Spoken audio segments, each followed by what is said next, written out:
Assalamualaikum warahmatullahi wabarakatuh. Perkenalkan, nama saya Nurul Afifah. Saya dari kelompok 3 Tugas Bahasa Indonesia.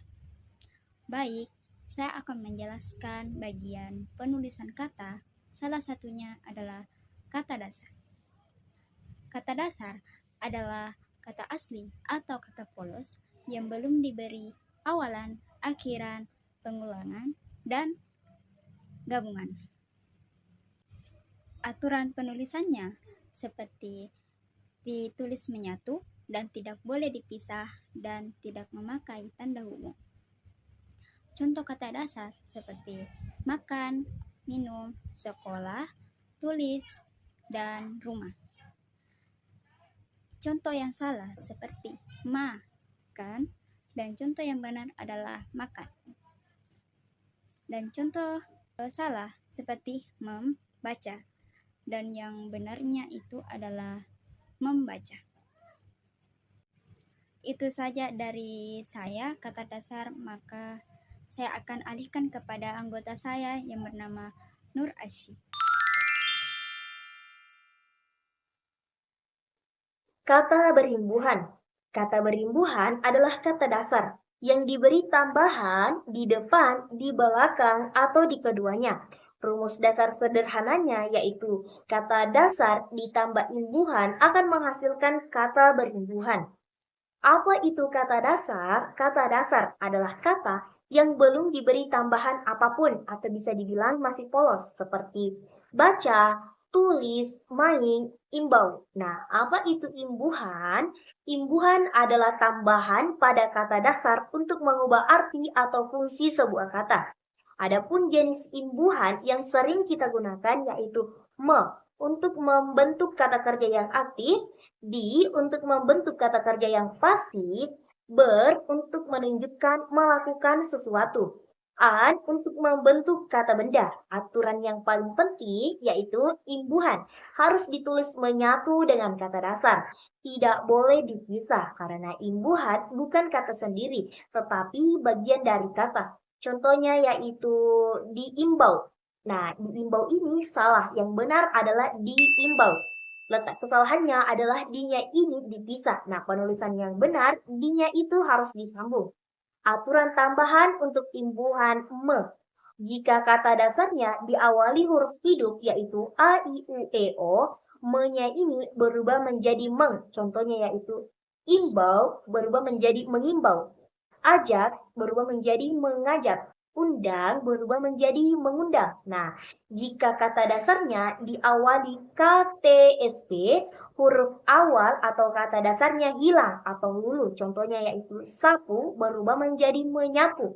Tulis berubah menjadi menulis. Pukul berubah menjadi memukul. Nah, jika kata dasarnya diawali huruf lain seperti B, D, F, G, H, J, dan lain-lain, maka huruf awalannya tetap ada. Contohnya yaitu baca menjadi membaca, dorong menjadi mendorong, transfer berubah menjadi mentransfer. Nah, cara yang paling mudah untuk membedakan dinya menyatu atau dipisah bisa dilihat dari jika dia menunjukkan pekerjaan, maka dinya disambung. Seperti ditulis, dibaca, diimbau. Nah, jika dinya menunjukkan tempat, maka dinya dipisah. Seperti di rumah, di kantor, di perpustakaan, maka dinya itu harus dipisah. Nah, itulah penjelasan singkat tentang kata berimbuhan.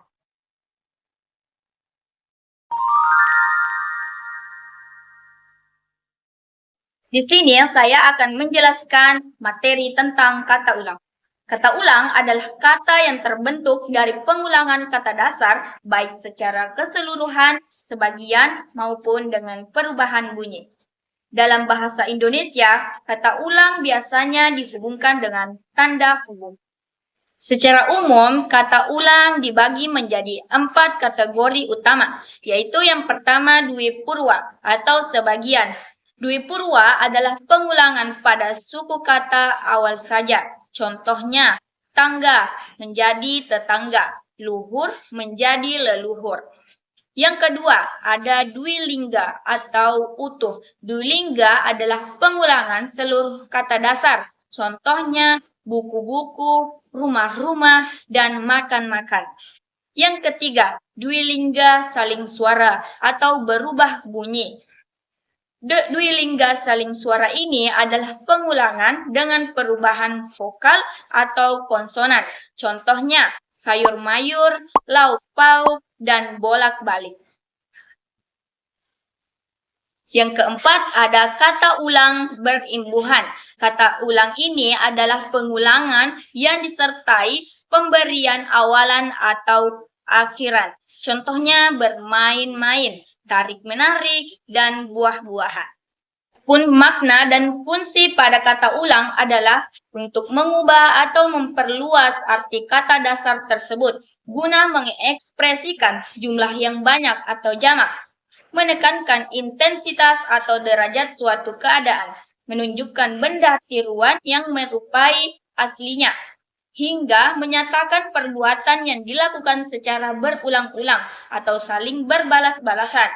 Melalui proses reduplikasi ini, sebuah kata tidak hanya sekadar diulang secara fisik, tetapi juga mengalami pergeseran fungsi gramatikal yang memungkinkan penutur menyampaikan pesan secara lebih spesifik, seperti mengubah kata benda menjadi kata keterangan atau mempertegas perasaan dalam sebuah kalimat. Adapun aturan penulisan pada kata ulang sesuai dengan ejaan yang disempurnakan, penulisan kata ulang ini wajib menggunakan tanda hubung di antara unsur-unsurnya. Jangan menggunakan angka 2 seperti buku, kemudian ada angka 2-nya dalam penulisan formal atau resmi. Kesimpulannya, tidak semua kata ulang yang terlihat berulang adalah kata ulang secara makna. Contohnya, kura-kura, kupu-kupu, dan cumi-cumi. Kata-kata ini disebut kata ulang semu, karena jika tidak diulang, katanya tidak memiliki arti atau artinya berbeda.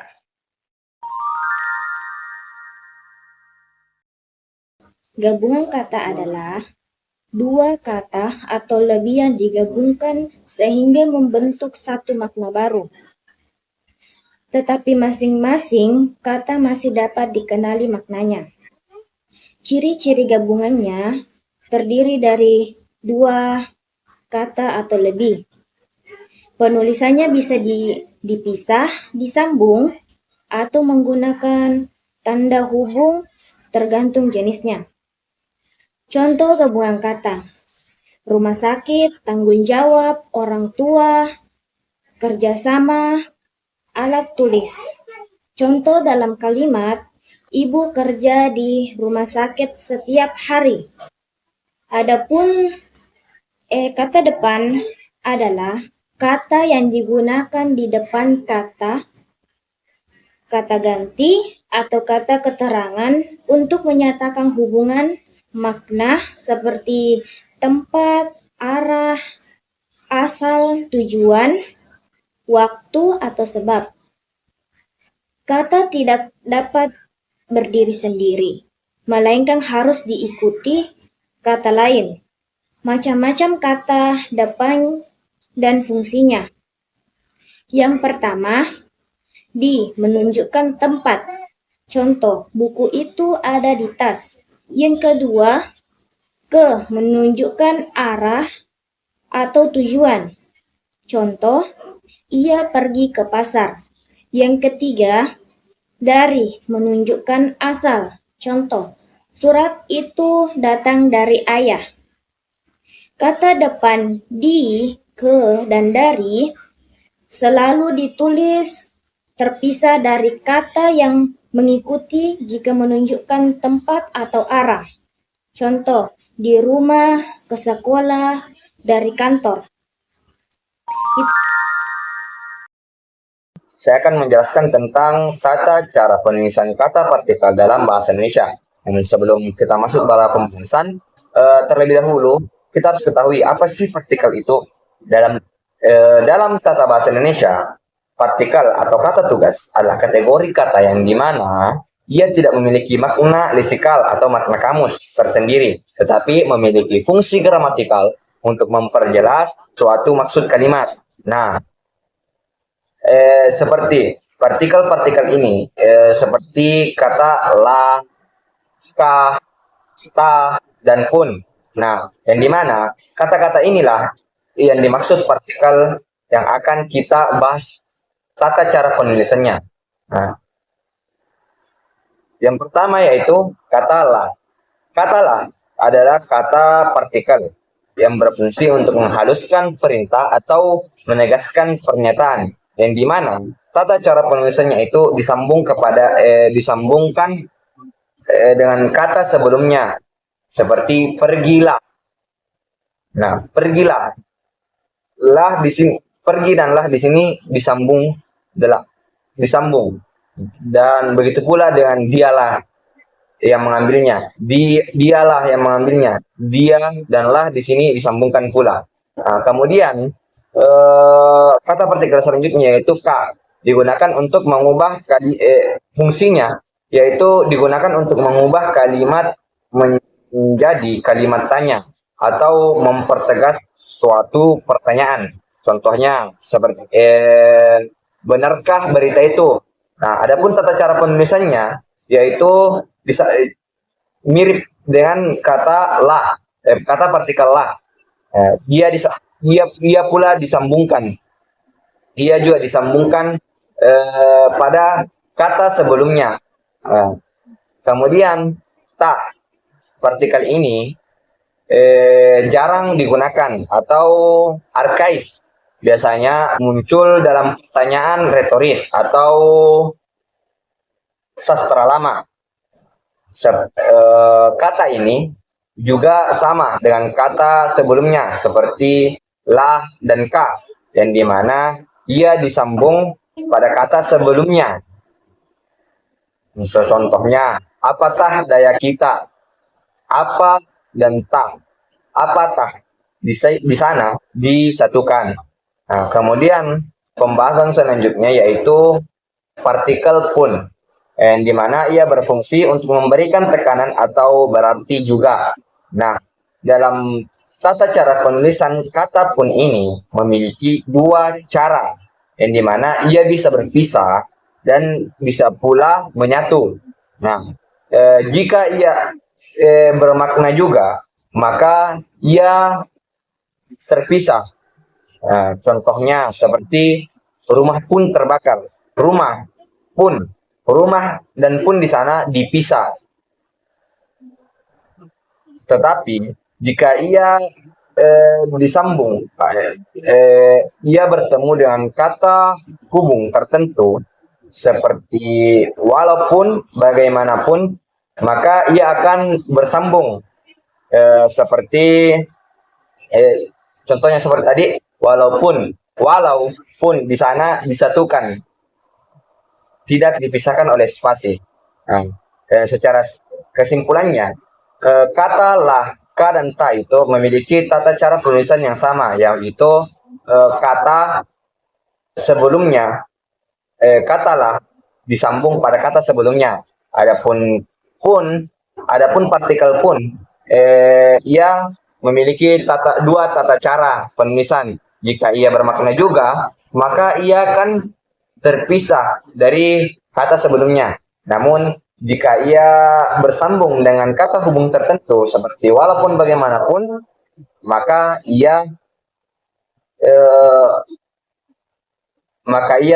bersatu atau menyatu pada kata sebelumnya. Mungkin cukup sekian yang saya sempat sampaikan. Kurang dan lebihnya mohon dimaafkan. Wassallallahu ala sayyidina Muhammad. Walhamdulillahi rabbil alamin. Summa assalamualaikum warahmatullahi wabarakatuh.